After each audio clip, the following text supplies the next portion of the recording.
जो बहुत सोता है उसको कभी योग सिद्ध नहीं होता।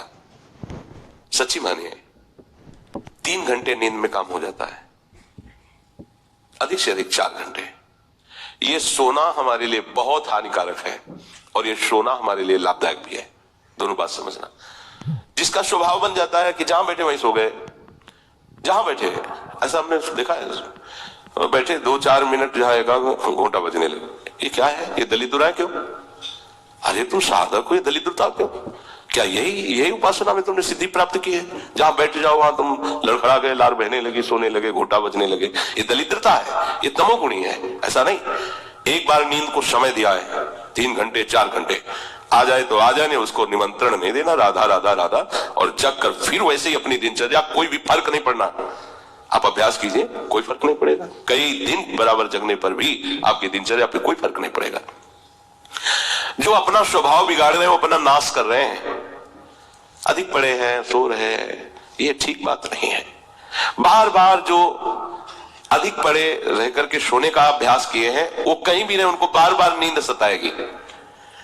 पड़े रहने में जिनको सुखानुभूति हो रही, सोने में जिनको सुखानुभूति हो रही, वो भजन क्या करेंगे? जो ज्यादा नींद लेते हैं उनकी गाढ़ नींद कभी नहीं होती है। मतलब अब सो चुके, छक गए, ऐसा नहीं आएगा। उनको बहुत प्रकार से विघ्न पड़ने लगते हैं, स्वप्न आदि आने लगते हैं, नींद का स्वरूप लंबा हो जाता है, 10 घंटे 12 घंटे। हमको एक ने बताया था कि हम केवल भोजन के लिए उठते हैं और अपने कमरे में ही पड़े रहते हैं, 18 घंटे वो सोते हैं। क्या जीवन आपका है? ये जीवन है?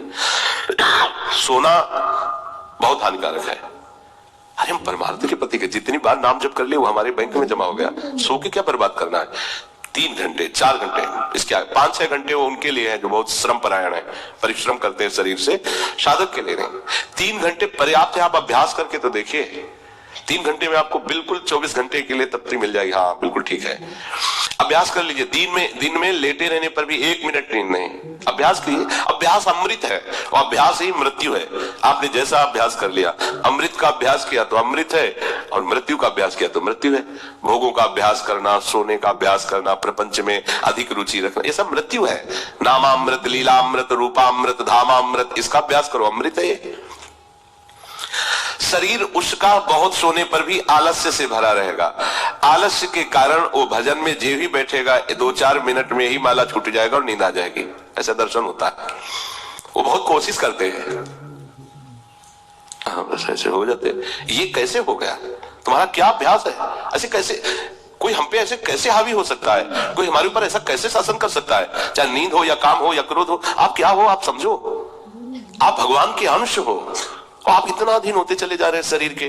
सत्संग हो रहा है, आप मुंह बगाड़ के सो रहे हैं। कीर्तन हो रहा है, आपको झटके नींद के आ रहे। धिक्कार है आपको जीवन को। आप साधक हो, आप उपासक हो, ये क्या हो रहा है? जहां आपको संपूर्णतया सावधान होकर चैतन्य रहना है वो आप सो रहे हो। कैसी आपकी दिनचर्या, कैसी आपकी साधना है? आप हो क्या? विचार करना चाहिए। डांटने की विषय नहीं है, कोई तुम्हें जगाए विषय नहीं है। भगवत कृपा से जीवन में कभी अलार्म नहीं बजाया कि हमको इतने बजे उठना है, पता नहीं उठ पाए कि ना उठ पाए। अभ्यास योग युक्त चेतसा नान्यगामिना, ऐसी स्थिति हो कि हम उठ ना पाए तो बात अलग की है। नहीं, बख्शना नहीं इस शरीर को, अब भाई हमें चलो हम नहीं आ रहे, ऐसा नहीं। अगर सांस है, दम है, बिल्कुल इसको बख्शना नहीं। हम केवल आपको उपदेश नहीं कर रहे, बख्शना नहीं। शरीर के प्रति इतना प्यार नहीं दिखाना कि वो हमारे प्यारे से हमको दूर कर दे। ऐसा नहीं, ये जड़ वस्तु है, ये चैतन्य नहीं है। तुमसे ये चैतन्य है, तुम अपनी चैतन्यता को समझो, इसके अधीन हो रहे हो। ये तो बहुत बुरा लगता है जब कोई साधक सत्संग में या माला लेकर भजन करने में या पाठ करने में सो रहा है, तब लगता है। ग्रंथ सामने खुला, थोड़ा पाठ कर ऐसे ऐसे। एक जगह दर्शन कर ले जाते थे, वो भागवत का स्वाद है। वो श्री जी के सामने भागवत पढ़ते पढ़ते नाक और माथा पूरी भागवत में रख दिया, 2500 लोग आ जा रहे हैं ऐसे। तो उनको जैसे कहते, पंडित जी श्री हरिवंश, हाँ ठीक है। अब ये हो क्या रहा है, क्या हो रहा है? अगर आपके अंदर नींद है तो आप चैन से 1-2 घंटे सो लीजिए और फिर बैठिए, चैतन्य होकर बैठिए। ये अपमान है शास्त्रों का। आप चैतन्य घन प्रभु के वचन पढ़ रहे हैं, आपको नींद आ रही है। प्रभु की चर्चा हो रही है, आपको नींद आ रही है। कभी विषय चर्चा में आपको नींद आई? कभी फिल्म देखने में नींद आई? नौटंकी नाटक देखने में? रिश्ते नातेदारों से बात करने में? रिश्ते नातेदारों, आपका लड़का विदेश में रह रहा हो, उसकी कोई बात बता रहा हो, आपको नींद आएगी? नहीं आएगी। लेकिन अपने परम प्राण स्वरूप आत्म स्वरूप श्री प्रियालाल की चर्चा हो। आपको नींद आ रही है, आप हो क्या क्या हो, जरा विचार करके देखिए। तो ये आलस्य के कारण उसके भजन में भारी बाधा हो जाएगी, उसका योग कभी सिद्ध नहीं होगा जो अधिक सोता है। सबसे प्रार्थना है आप अपने लिए नींद का समय निश्चित करें अपने हिसाब से, शरीर का परिश्रम देख करके। अब जैसे जो उपासक रात भर सेवा में लगे रहते हैं, हम उनके लिए कहेंगे कि चाहे दिन हो चाहे रात हो, आप 4-5 घंटे आराम से सोइए। प्रार्थना है कि सोइए, क्योंकि आप जवान साधक हैं, सोएंगे तो आपकी इंद्रियां फिर भजन में लगेंगी। आप अपने को देखिए, यदि आप कोई सेवा बल वाली नहीं करते हैं तो 4 घंटे से ज्यादा आप रहेंगे। अच्छा उपासक 3 घंटे में हो जाता है। अब आप लोग देख लीजिए, अपनी दिनचर्या में नींद का समय आप निश्चित कीजिए, और जो निश्चित कीजिए उसे कम से कम 10 वर्ष तो निभाइए।